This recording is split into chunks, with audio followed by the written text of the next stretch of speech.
extraordinary documentary, a 30 for 30 documentary based on the riot that took place in 2011 in Vancouver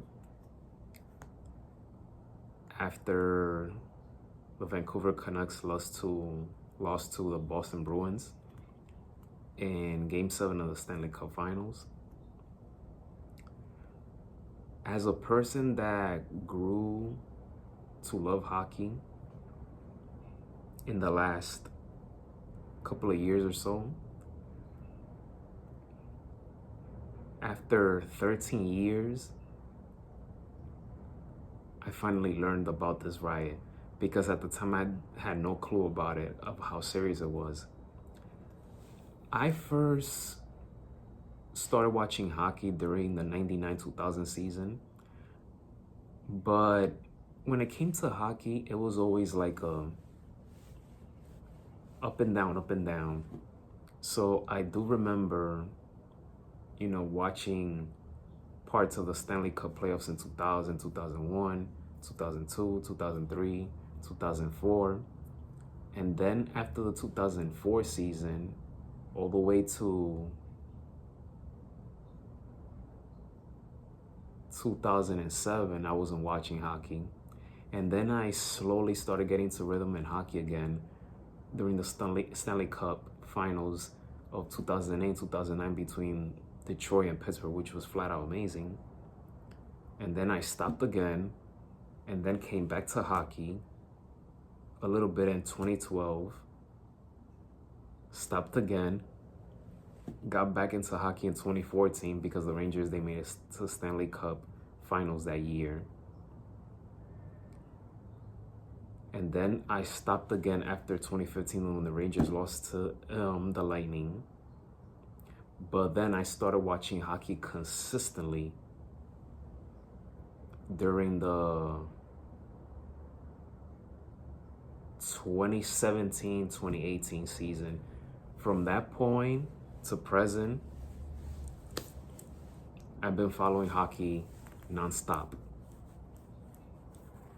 So when this occurred, which was in 2011, I had no recollection. I wasn't watching hockey at the time.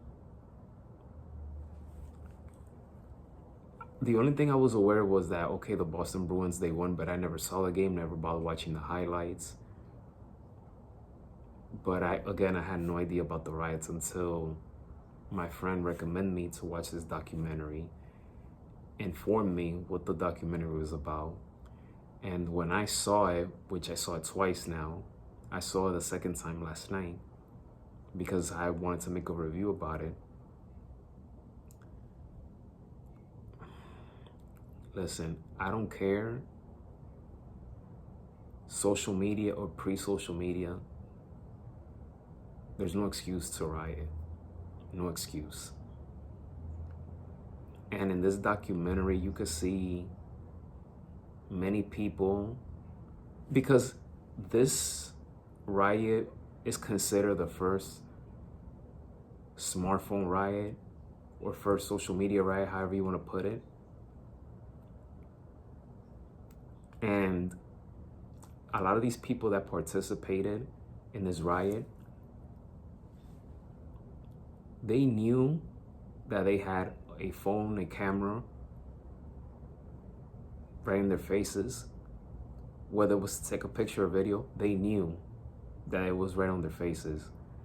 But I think that a lot of them were naive and didn't know how serious it was going to be, to the point where people were going to create a page and publish photos and videos of the riot.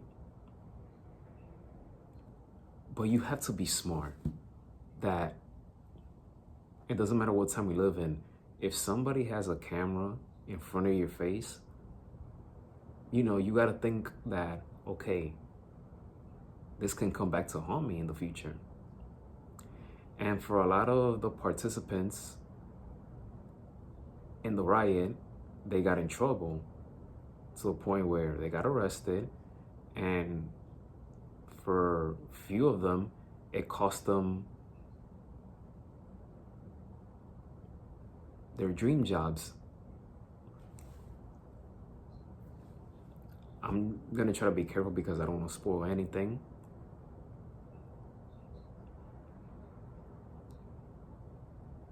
If I were the mayor of Vancouver or wherever, and I see that a riot takes place, it doesn't matter if your team won the championship or lost the championship or any other situation.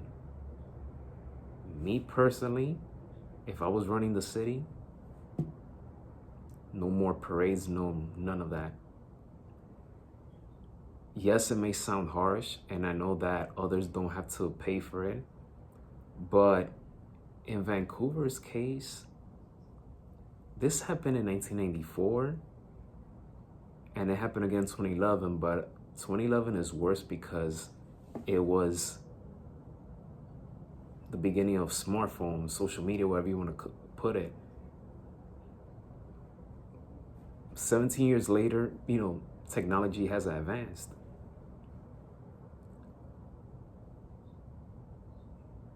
So, and the many people that got caught and pay the consequences for rioting, they were getting hammered on social media by people, getting death threats, being name called, and all those things. And I know how cruel social media can be. I'm not the biggest fan of social media. The reason I still have social media to this day is because I use it for my businesses, for my career, and things like that. I don't use social media for the fun of it. I use it for a much more serious purpose. One of the things that annoyed me about this documentary is that you have few of these people that try to defend some of these people that were rioting, and also you had some of them who had this victim mentality. And again, I can't stress this enough, there is no excuse to riot. No excuse whatsoever to riot. I don't care how old you are. You're tearing down your city, like, come on. When it comes to riots, it never makes any sense to me. You're destroying your neighborhood, your town, your city. However, I do want to salute and credit to those who tried to stop people from looting, from rioting. Even though it didn't work, but it was captured on video that they saw that they were defending their city and telling people to stop burning cars, to stop destroying stores, to stop doing this, to stop doing that. Those are the people I admire and respect.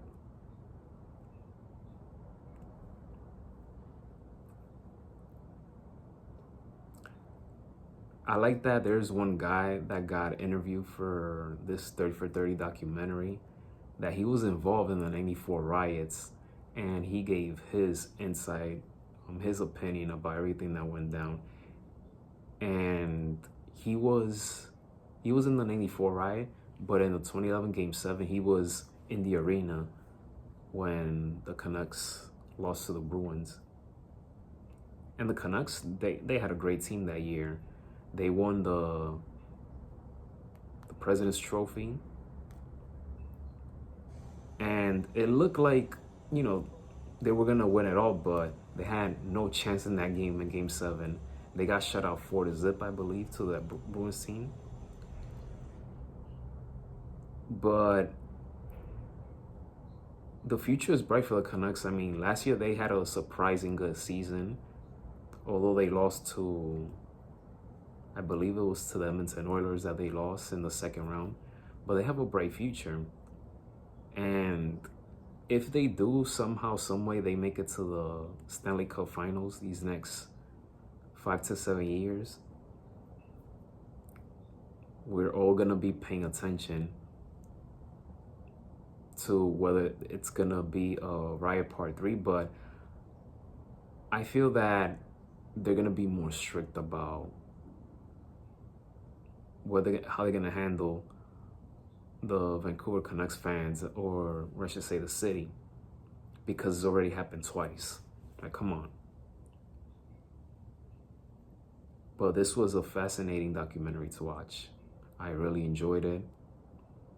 I give a lot of credit to my friend for recommending me. And I already told him this, but here on camera, I highly appreciate him for recommending me to watch this documentary. It was a great learning experience. I felt like I was, in a way, sitting in a sports history class. So my review for I'm Just Here for the Riots, from 1 through 5, I give it a 4.6 out of 5 stars. Thank you for watching this video. Please hit that thumbs up. Don't forget to hit that subscribe button. And as always, be safe. And may God bless each and every one of you.